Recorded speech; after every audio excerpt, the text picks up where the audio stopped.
Magandang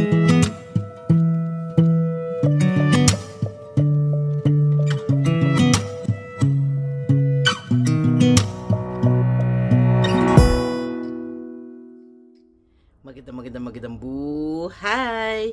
1, 2, 3, welcome! Welcome na naman po sa panabago namang vlog ni Michikoy, and good afternoon! So for today's video, ang ipapakita ko po sa inyo ay kung paano po mag-change address, no? Kung saan po sa inyong mga Sahil app matatagpuan yung lugar kung alin po doon i-click nyo para kayo po ay makapag-change address, no? Salamat naman po sa Kuwait, then pinadali na po para sa ating mga expat yung pag-change address natin, then sinama na rin po dito sa ating Sahil app. Again, ulitin ko lang po, ang ituturo ko lang po ngayon sa video na ito ay kung saan po sa ating mga Sahil app matatagpuan yung lugar, yung site doon, yung ministry po doon, kung saan po doon mag-change address, kung ano po yung mga i-click nyo po doon. Ngayon, kung ang tanong nyo po ay kung ano po yung mga isa-submit, mga i-upload ng mga documents, at ano yung mga pagkakasunod-sunod, hindi po ito ang video na yon. Ang ipapakita lang po natin kung saan sa Sahil app gagawin yung pag-change address. Panibagong video po ang mapapanood natin tungkol po doon sa mismong pag-upload ng mga documents para po sa pag-change address for the non-Kuwaitis.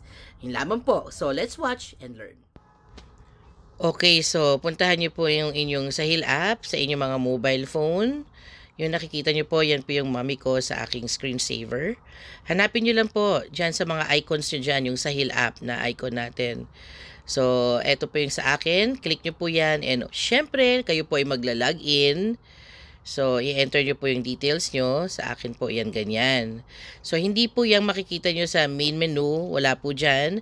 Punta po kayo dun sa baba sa services. Yan po. Tapos lalabas na po lahat ng ministries na nandiyan dyan. Ang pipiliin nyo naman po Public Authority for Civil Information. Again, meron pong 5 options, pero ang pipiliin nyo po yung Personal Services, yung pinakita ko kanina. Under that, marami pa rin po ulit na option, pero of course, ang pupuntahan nyo po yung Address Change for Non-Kuwaiti. Meron din pong Address Change for Kuwaiti, pero ang sadya po natin ngayon ay for Non-Kuwaiti. Okay, so pag na-click nyo na po yan, makikita nyo po ang kasunod, ang hihingin po sa atin, pag na-click nyo po yung part na yan, is yung ating PASI number. And after that, start uploading your documents. Yun lang po. So I hope you have learned something from my very short vlog today. And if you haven't subscribed to my YouTube channel, please don't forget to hit the subscribe icon. Ting! And yung malit po na kalembang, ting-ing-ing-ing-ing-ing. Click nyo rin po yan so that you, yes, ikaw nga, you will be notified in case I have a new vlog. Magandang buhay and God bless us all.